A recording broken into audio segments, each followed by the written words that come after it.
जय हो शिव गुरु की। शिव गुरु के चरणों में प्रणाम करते नहीं, माँ भवानी के चरणों में प्रणाम करते नहीं और कार्तिक गणेश और समस्त देवी देवता के प्रणाम करते हुए आएंगे बहन लोग एगो शिव चर्चा कहानी लेके आयल बनते। चली देर न करते हुए सुनावते नहीं। हमरा तरफ से सब शिष्य बहना के भी प्रणाम हो। एगो पंडित रहन, एगो पंडिताइन रही, बहुत अच्छा से रहत रहन जा, लेकिन पंडित इतना ज़्यादा कंजूस रहन, इतना सब जगह पूजा पाठ करवावस, लेकिन कहूँ 1 रुपया 1 पैसा दान ना करत रहन। तो माता पार्वती कहत रही शंकर भगवान से कि देखी ना, इतना पूजा पाठ करवावता ई पंडित, लेकिन 1 रुपया ई दान 1 पैसा नहीं करत, एकर मुक्ति कैसी मिली। तो कहत रहे शंकर भगवान की अच्छा एकरा से तो हम दान लेके रहब। कहत रही पार्वती माई की ई दान करी कि लेब। तो कहत रही कि हाँ हाँ हम एकरा से दान लेके रहब। तो एक दिन नहान लागल रहे, तो पंडिताइन कहली कि चली जा ना हो नहा के आई जा। तो कहत रह ना ना नहाए जिला में खर्चा हुई, काहे के नहाए के बा, नहाए के नहीं खे। कहत रही ना चली जा ना, यही तरी आदमी एक दिन मर मिट जाई, चली जा नहा ली जा नहान। तो कहतन ठीक बा, दूसरा बार तू जइह, अब कि हम जाते नहाए। तो गोइलन नहाए, सब केहू नहात रहे घाट पे। ई जाके जेने शमशान रहे तो जाके उजा नहात रहन। नहा के कहतन इजा नहाइब तो पांडवन के दक्षिणा ना देवे पड़ी, ना तो घाट पे नहाइब तो आज ही हसन पैसा मांगे। तो नहा के निकलन तो शंकर भगवान कहले ही रहन कि हम इनकरा से दक्षिणा लेके रहब। तो शंकर भगवान उजा पंडित के रूप में प्रकट हुलन। कहत रहन एजा नहैला हा, गंगा नहैला हा, तो नहैला हा तो दक्षिणा द। तो कहतन कि काहे, हम तो घाट छोड़ के हेने आके नहैल बनी। तो कहतन नदिया तो उहे नु ह। तो पंडित जी कहत रहन, बनवारी उनकर नाम रहे, कहत रहन ई नदिया थोड़े ना कोई के ह, ई तो गंगा माई है, सब केहू नहाते बानू। तो कहतन ना घाट पे नहैला से नु देवे के पड़ला दक्षिणा। तो कहतरन कि अच्छा ठीक बा। शंकर भगवान बहुत जीत कैलन कि तारा देवही के पड़ी। कहलन ठीक बा, अभी हम पैसा नहीं खिले ले, लेकिन तारा के 4 आना देहब हम। तो कहलन शंकर भगवान ठीक बा, तब चलो घर ही चल के। तो कहतन ना ना अभी ना, से सांझी के अइह, हम सांझी के देव। तो सांझी खानी शंकर भगवान जात रहन। तो कहतन कि बनवारी पंडित बाड़न। तो कहन उनकर पंडिताइन कहली हाँ हाँ बानी। तो कहतरन कि उनकरा के बहरी कहत। कहलन पंडित जी घरे में से कि कह द कि अभी रहला हन कहूँ चल गुल बाड़न, घरे नहीं खन। तो जाके कहत रही कि ना ना पंडित जी नहीं खन केनहू चल गुला हन, अभी तो तनकी पहले देखनी रहला हन घर में, अभी हइये नहीं खन के जाने केने गोइल बाड़न। तो कहलन ठीक बा, गोइल बाड़न तो हम बाद में आवतनी। दूसरा दिन सुबेरे होइल तो फिर शंकर भगवान गोइलन। तो कहतरन कि बनवारी पंडित बाड़न। तो उ कहतरी कि कहलन कि कह द कि बीमार बाड़न। तो आके कहतरी उ तो बानी, लेकिन बहुत बीमार बाड़न। तो कहतरी कि अच्छा हम बैठतनी, खूब बुखार होइल बा, जब बुखार उतरी नु तब हम बुखार उतरी तब जाके हम उनकरा के बहरी भेजतनी। तो शंकर भगवान बैठल बाड़न।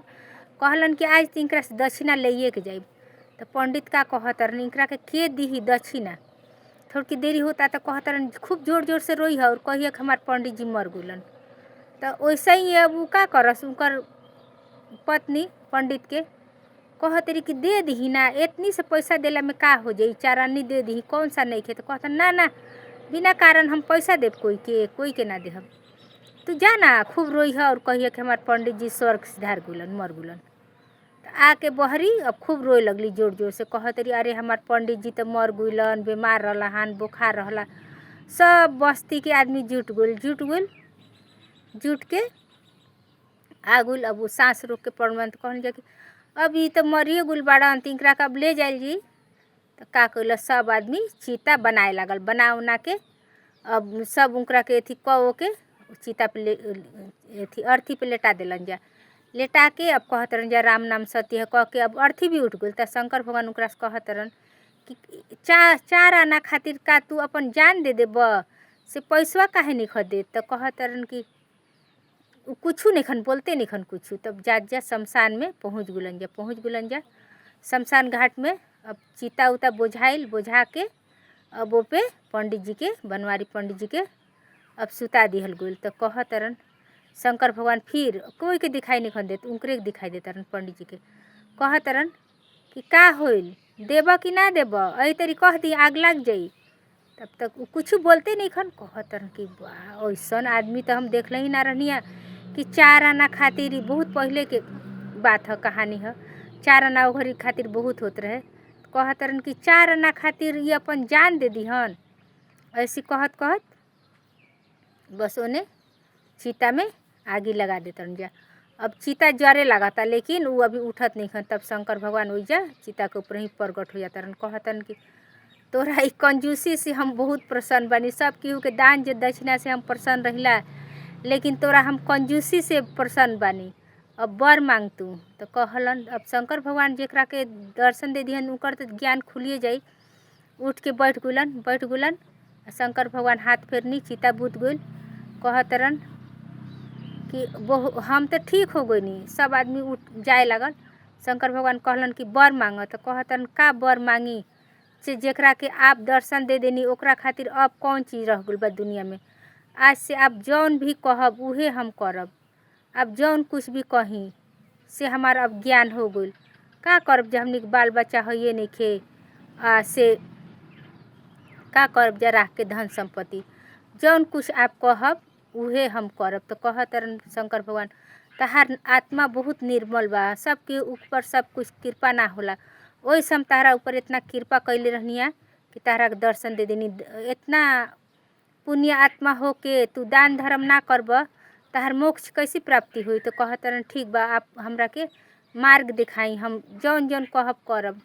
कहलन कि देख जौन तू मंदिर में जाला पूजा पाठ करला, जौन कुछ भी बा भंडारा कराव, गरीब बा जे निसहाय बा ओकरा के तू सहायता कर।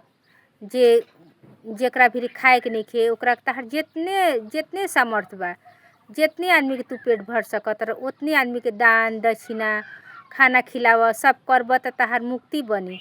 आगे चल के तहार मोक्ष के प्राप्ति हुई।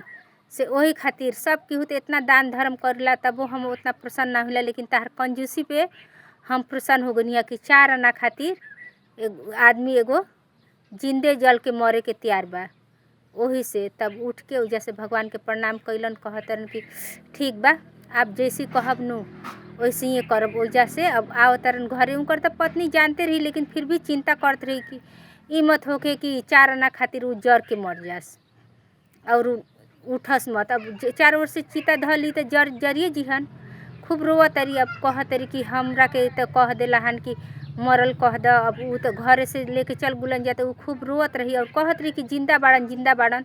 तो सब गाँव वाला समझे कि जे केहू के भी पति मर जाला तो आदमी शोक में कहबे करला कि हाँ जिंदा बाड़न, मरल नइखन।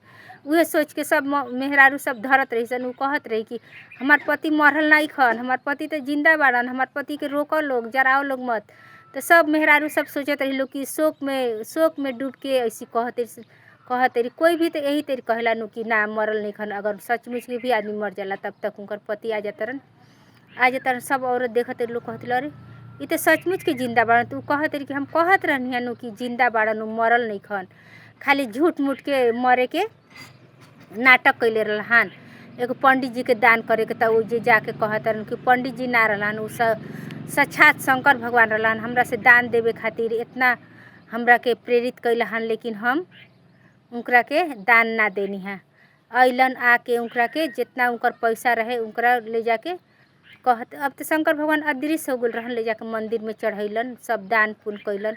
ओकरा बाद कहलन कि जितना कुछ हो सकी हमनी के मंदिर में चल के भंडारा करवाइल जी। जे भी भूखा दुखा जेकरा नइखे जितना तक हमनी के। ओकर पत्नी तो दान धर्म कल चाहते रही लेकिन उहे ना चाहत रहन पंडित जी। तो जितना पति कहियन उतने करे के पड़त रहे उनकरा। तब से दोनों आदमी पूजा पाठ तो करते रहन जा, दान पुण्य सब असहाय आदमी के मदद कर लगलन जा। शंकर भगवान खुश हो गलन। कहतन कि ऐसन आदमी के जेकर पुण्य आत्मा बा वैसन करी तबे न ओकर मुक्ति मिली। तो भगवानो चाहलन कि आदमी दान धर्म पुण्य पूजा पाठ करो कि आदमी के मुक्ति मिलो। तो आज के शिव चर्चा कहानी इतने रहला। अब खुशी खुशी रहे लगलन जा। गाँव वाला आदमी भी सब खुशी खुशी रहे लगल। और शंकर भगवान भी अपना धाम के चल गुलन। और उ लोग बहुत अच्छा से रहे लागल। लोग दान धर्म कर लागल लोग। शंकर भगवान उनकरा ज्ञान इतना दे दिल रहन तो ज्ञानी बनिए गुल रहन। पूजा पाठ करवाओ, सब कुछ बहुत अच्छा से उ लोग दोनों आदमी मिल के रहे लगलन जाता। आज के बहन लोग इतने रहला शिव चर्चा कहानी। अब मिलब दोसर कहानी में, तब तक खातिर धन्यवाद। हमार कहानी अच्छा लगी तो जरूर सब्सक्राइब करब जा।